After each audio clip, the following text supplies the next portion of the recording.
जय श्री राधे राधे। नमस्कार दोस्तों, आज की मेरी वीडियो आपको ये बताने के लिए है कि हम कलश यात्रा क्यों निकालते हैं। और ये वीडियो मैंने सावन में रिकॉर्ड करी थी।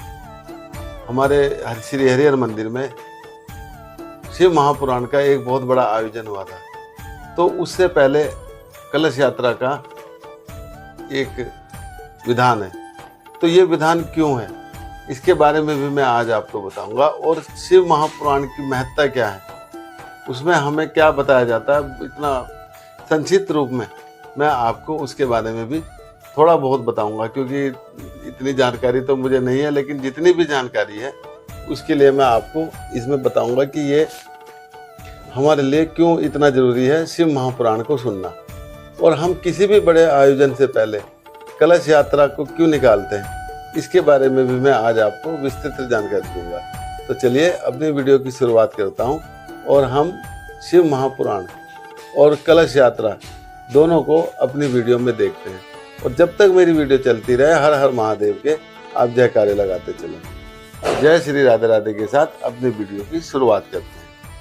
जय श्री राधे राधे।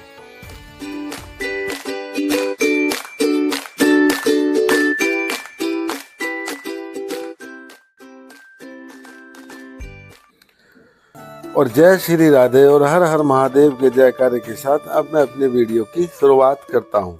और ये श्री शिव महापुराण हमारे मंदिर में 5 अगस्त को शुरू हुआ था और 7 दिन तक चला था, जिसको हमारे पंडित जी आचार्य विकास जोशी जी ने इस कथा को सुनाया। और उन्होंने ही व्यास जी की गद्दी पर बैठे,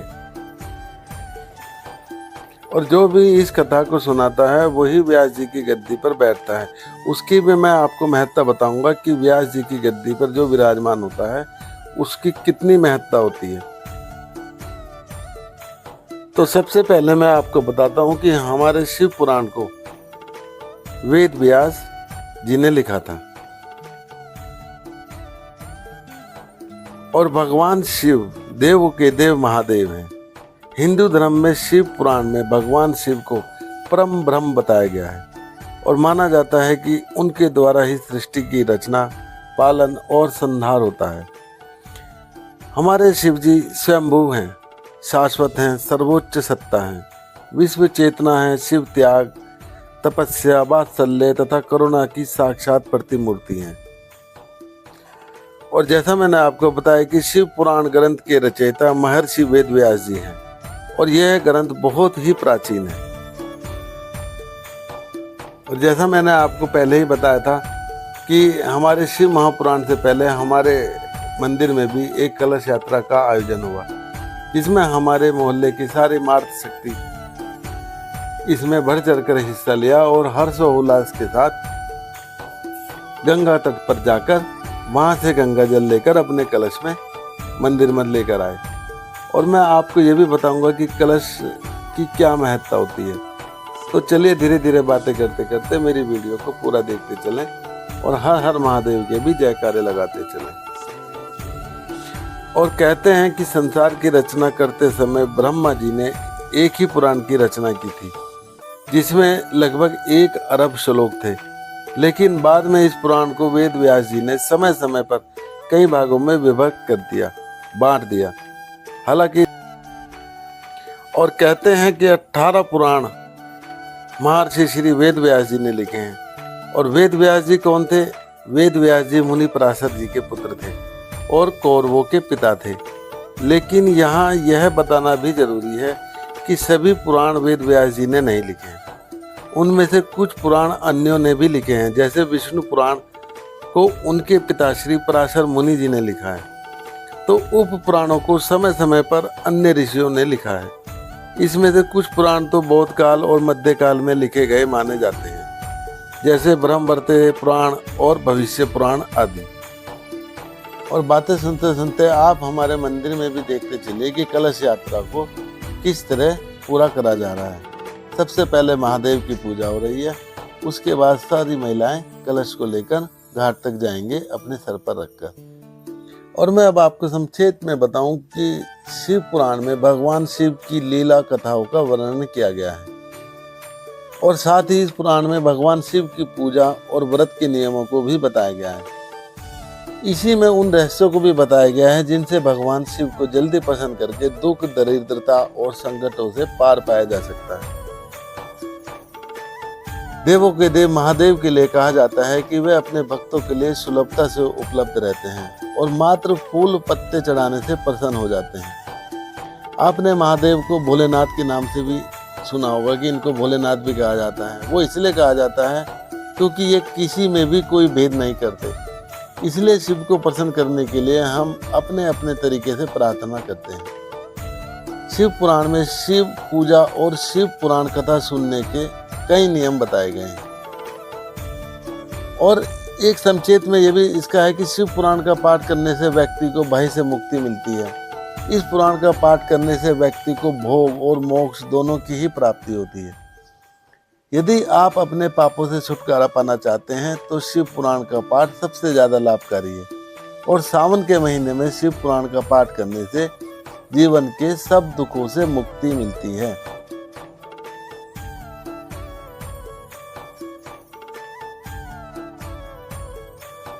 और अब आप देख सकते हैं कि कितने बहुसंख्या में हमारे मार्ग शक्तियाँ कितने भक्ति भाव से प्रभु की पूजा में लगी हुई हैं। तो चलिए अब कलश के बारे में आपको कुछ बताता हूँ। कलश सुख समृद्धि का प्रतीक है। जो लोग कलश यात्रा में चलते हैं सुख समृद्धि उनके साथ कभी नहीं छोड़ती और परमात्मा की उनके ऊपर एक विशेष कृपा रहती है।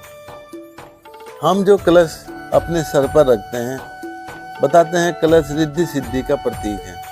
इसका हिंदू धर्म में अपना ही महत्व है। कलश हमारे जीवन के हर क्षण में काम आता है। जन्म के समय भी कलश स्थापना की जाती है और मरने के समय भी शरीर के साथ कलश विसर्जित किया जाता है।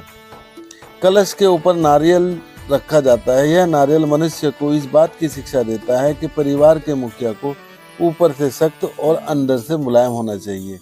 इससे ही जीवन की गाड़ी बेहतर चलती है। और कलश के ऊपर जो माला रखी जाती है इसका भी अपना एक महत्व है। जिस प्रकार माला में लगा हुआ फूल महकता है उसी प्रकार मनुष्य का जीवन भी दूसरों को सुगंध देने वाला होना चाहिए। ये देखिए सारी महिला शक्ति ने अपने अपने सरों पर अपने अपने कलश रख लिए हैं जिनको ये सब गंगा के तट तक लेके जाएंगे और वहाँ पर किस तरह ये गंगा से जल लेकर फिर वापस आएंगे वो पूरी वीडियो में आपको दिखाऊंगा। और ढोल नगाड़ों के साथ हम गंगा के तट पर चलने लगे और कलश के बारे में बताते हैं कि कलश से मुखे विष्णु कंठे रुद्रा समर्थित मूल तवस्य स्तुतो ब्रह्मा मध्यमार्थ गणा स्मृतः। इस श्लोक का अर्थ है कि कलश के मुख में विष्णु जी और कंठ में रुद्र और मूल में ब्रह्मा और कलश के मध्य में सभी मार्त शक्तियां निवास करती हैं। और कलश ब्रह्मांड में उपस्थित शक्ति का घट अर्थात कलश में आह्वान कर उसे सक्रिय करना होता है। शक्तित्व के कारण वास्तु में उपस्थित कष्टदायक तरंगें नष्ट हो जाती हैं। और अब मैं कलश का धार्मिक महत्व आपको बताता हूँ कि किसी भी पूजा में प्रयोग में लाए जाने वाले मंगल कलश को समुद्र मंथन में निकले अमृत कलश के समतुल्य ही माना जाता है, क्योंकि यह हमारी साधना आराधना को निर्विघ्न रूप से संपन्न कराकर उसका शुभ फल दिलाने का माध्यम बनता है। और मान्यता है कि कलश में नवग्रह 27 नक्षत्र और करोड़ों तीर्थों का वास होता है। यही कारण है कि किसी भी कार्य विशेष में शुभता और सफलता के लिए उसे शुरू करते समय कलश की स्थापना करके उसकी पूजा की जाती है।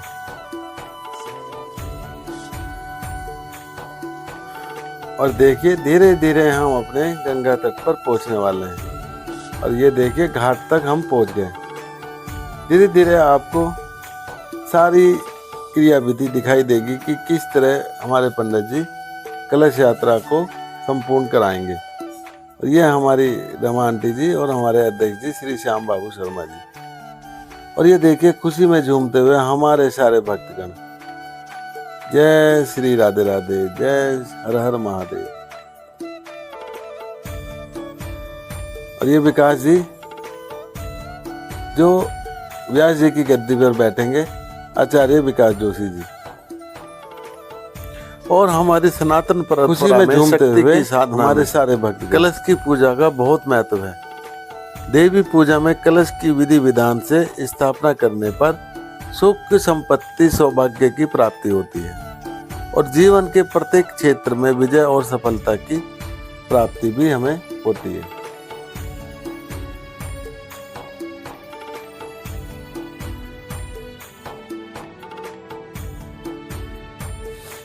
और वास्तु के अनुसार कलश को घर के दरवाजे पर रखने से सुख समृद्धि का आगमन होता है, लेकिन ध्यान रखें कि इस कलश का मुंह चौड़ा और खुला हुआ हो। शुभ फलों में वृद्धि के लिए आप इस कलश पर अशोक की पत्तियां और ताजे फूल भी रख सकते हैं।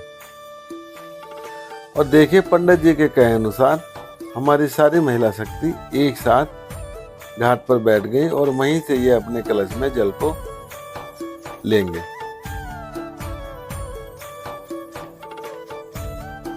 ये देखिए, सारी महिला शक्ति, हमारी मातृ शक्ति गंगा तट से गंगा जल को अपने कलश में रखेंगी।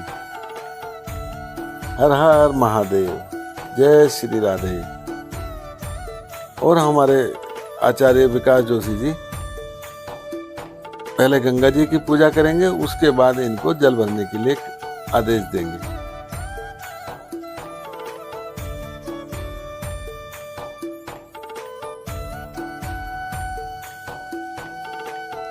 वास्तु के हिसाब से आपने देख लिया, अब ज्योतिष के हिसाब से आप देखिए कि यदि आप आर्थिक दिक्कतों से जूझ रहे हैं तो उसे दूर करके घर में धन का भंडार भरने के लिए आप लक्ष्मी कलश की भी स्थापना कर सकते हैं। और मान्यता है कि कलश को घर के ईशान कोण में स्थापित करने पर शुभ फलों की प्राप्ति होती है और घर में तांबे का मंगल कलश स्थापित करना अत्यंत ही शुभ माना गया है। और मान्यता है कि किसी भी शुभ कार्य में कलश में नारियल रखकर पूजा करने पर घर की नकारात्मक ऊर्जा दूर होती है और सकारात्मक ऊर्जा का प्रभाव होता है।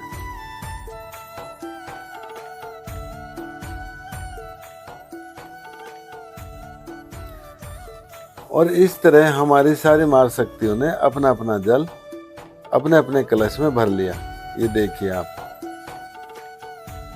और हर हर महादेव के जयकारे के साथ सब वापसी की तरफ अपने मंदिर में चलने लगे, जहाँ पर जाकर ये अपने अपने कलश को मंदिर में रख देंगे और 7 दिन बाद फिर पुनः अपने कलश को वहाँ से वापस लेंगे, जब तक हमारी शिव महापुराण की कथा चलेगी।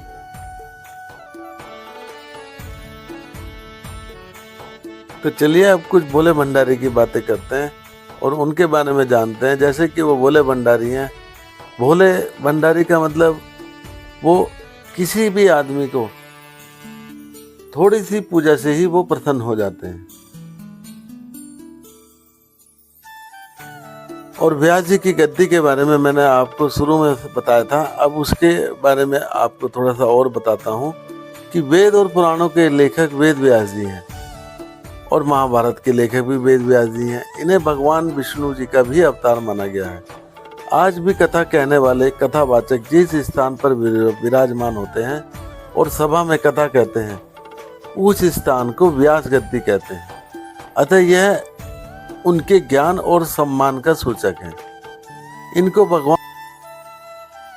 भगवान शिव को प्रसन्न करने के लिए शिवलिंग पर अनेकों प्रकार की चीजें चढ़ाई जाती हैं और मान्यता है कि शिवलिंग पर जो भी श्रद्धा से अर्पित किया जाए उसका फल आपको अवश्य मिलता है। शिवलिंग पर कई तरह के अनाज चढ़ाए जाते हैं जिनसे अलग अलग फायदे मिलते हैं, जैसे गेहूं। सावन के महीने में शिवलिंग पर गेहूं के दाने चढ़ाने से जीवन की परेशानियां दूर होती हैं और शिव जी की कृपा मिलती है। एक मुट्ठी गेहूं चढ़ाने से जीवन के हर कष्ट खत्म हो जाते हैं। दूसरा है धतूरा। शिवलिंग पर धतूरा चढ़ाने से संतान का सुख मिलता है। तीसरी शक्कर। शिवलिंग पर शक्कर चढ़ाने से ऐश्वर्य और समृद्धि मिलती है। गन्ने का रस और चावल। गन्ने का रस और चावल चढ़ाने से भी व्यक्ति के जीवन में सुख समृद्धि बनी रहती है। और चावल के दाने साबुत होने चाहिए, टूटे हुए नहीं होने चाहिए। चावल चढ़ाने से धन से जुड़ी समस्याएं दूर होती हैं और आर्थिक स्थिति सुधरने लगती है। मूंग की दाल। धार्मिक मान्यताओं के मुताबिक शिवलिंग पर मूंग की दाल चढ़ाने से भोलेनाथ जल्दी ही प्रसन्न हो जाते हैं। और चने की दाल को तो बताते हैं कि सोमवार के दिन महादेव की पूजा कर रहे हो तो शिवलिंग पर चने की दाल अवश्य चढ़ाएं। और काला तिल। शिवलिंग पर काले तिल के चढ़ाना बहुत ही लाभदायक माना जाता है। काले तिल चढ़ाने से पितृ दोष शांत होता है। काले तिल चढ़ाने से पितरों का भी हमें आशीर्वाद मिलता है और राहु का दुष्प्रभाव भी घर से खत्म होने लगता है। और देखिए, प्रभु की बातें करते करते कितनी जल्दी हम अपने मंदिर में पहुंच गए। यह हमारे जांगीड़ अंकल जो फूलों से सारी मार्ग शक्तियों का स्वागत करते हुए, और बीच में आचार्य विकास जोशी जी और हमारे मुख्य पंडित जी शालिग्राम जी। ये देखिए इनका कितना भव्य स्वागत।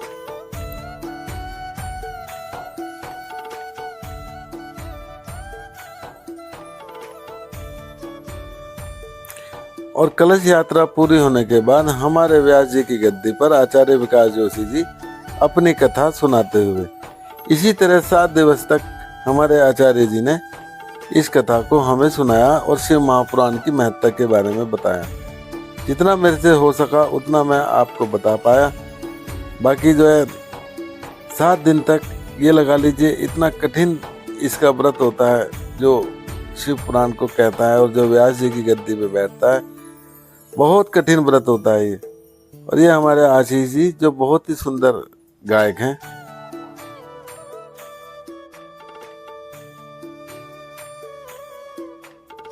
और ये देखें हमारे सबसे छोटे पंडित जी विनय जी और विवेक कितने भक्ति भाव में होकर शिव महापुराण का आनंद ले रहे हैं।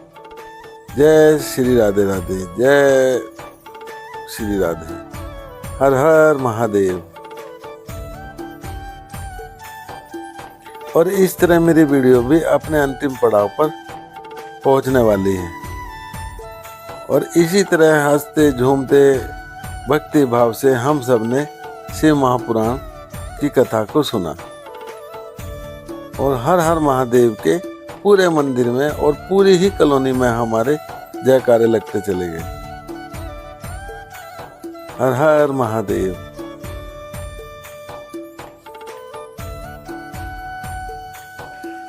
और मेरी इस वीडियो में कोई भी बात कहने में या मेरे बताने में कोई भी त्रुटि हुई हो तो कृपया उसके लिए मुझे क्षमा करें।